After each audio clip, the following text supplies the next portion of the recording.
जय श्री कृष्णा। राधे राधे। एक गांव में एक साहूकार रहता था। उसके 7 बेटे और बहुएं थी और एक बेटी थी। दीपावली के अवसर पर बेटी भी अपने मायके आई हुई थी। दीपावली पर घर की लिपाई के लिए मिट्टी की ज़रूरत थी, तो सातों बहुएं और बेटी जंगल में मिट्टी लेने के लिए जाती है। मिट्टी खोदते समय साहूकार की बेटी के हाथ से स्याहू के बच्चे के खुरपी की लग जाती है और वह मर जाता है। इस कारण क्रोधित होकर स्याहू ने कहा, मैं तुम्हारी कूख बांध दूंगी।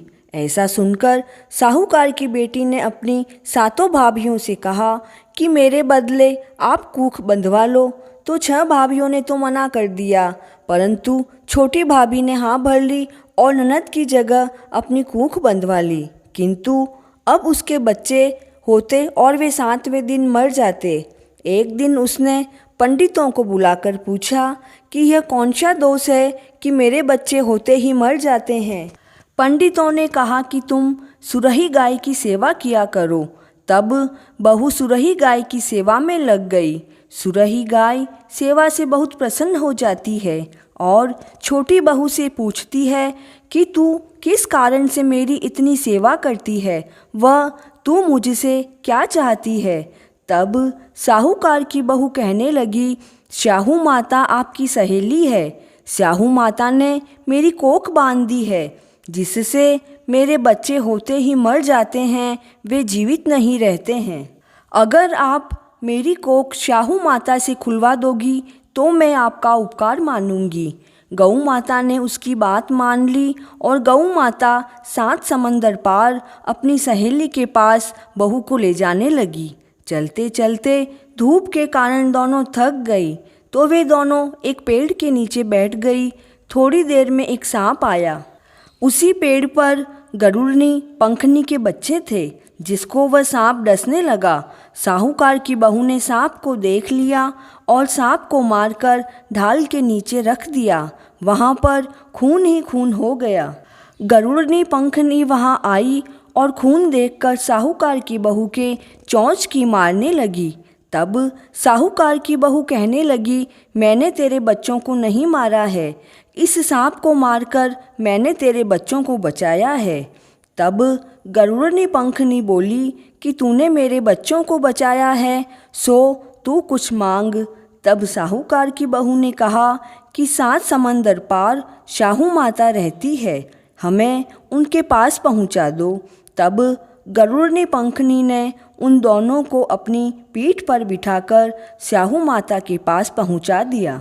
स्याहू माता ने गऊ माता से कहा, आओ बहन, बहुत दिनों से आई हो। फिर उनसे कहती है कि मेरे सिर में जुएं पड़ गई है, सो तू निकाल दे। गऊ माता ने कहा कि मेरे साथ आई है, वह निकाल देगी। साहूकार की बहू ने सलाई लेकर उनकी सभी जुएं निकाल दी, जिससे स्याहू माता खुश हो जाती है और कहती है, तूने मेरी बहुत जुएं निकाली है, इसलिए तेरे 7 बेटे और 7 बहुएं होंगी। तब साहूकार की बहू कहती है कि हे माँ, मेरे तो एक भी बेटा नहीं है, 7 कैसे होंगे। स्याहू माता बोली, क्या बात है। तब वह कहती है, आप वचन दो, तब मैं आपको बताऊंगी। तो स्याहू माता उसे वचन दे देती है। तब वह बोली कि आपने तो मेरी कोख बांध रखी है, मेरे बच्चे जीवित नहीं रहते हैं।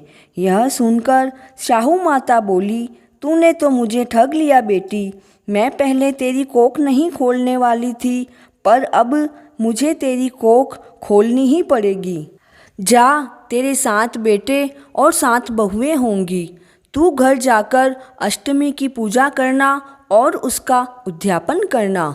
बहू घर आई तो उसके 7 बेटे और 7 बहुएं थी।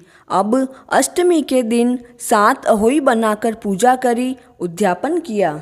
उसकी जिठानियाँ आपस में बात करने लगी कि जल्दी जल्दी अहोई माता की पूजा कर लें, नहीं तो छोटी बहू अपने बच्चों को याद करके रोने लग जाएगी। जब काफ़ी देर से उसके घर से रोने की आवाज़ नहीं आई तो जिठानियों ने अपने बच्चों से कहा कि जाकर देखकर आओ कि चाची अभी तक रोई क्यों नहीं है। बच्चों ने जाकर देखा तो वहाँ चाची कुछ मान रही थी और उद्यापन व पूजा की तैयारी कर रही थी। उन्होंने जाकर अपनी माँ को यह बात बताई। यह सुनकर जिठानियाँ उसके घर आई और पूछने लगी कि तेरी कोख कैसे छूट गई है। देवरानी बोली, शाहू माता ने मेरे ऊपर अपनी कृपा करके मेरी कोख खोल दी है। हे शाहू माता, जैसे आपने साहूकार की बहू का सत रखा वैसा सबका रखना। कहानी अधूरी हो तो पूरी करना और पूरी हो तो मान लेना। जय श्री कृष्ण।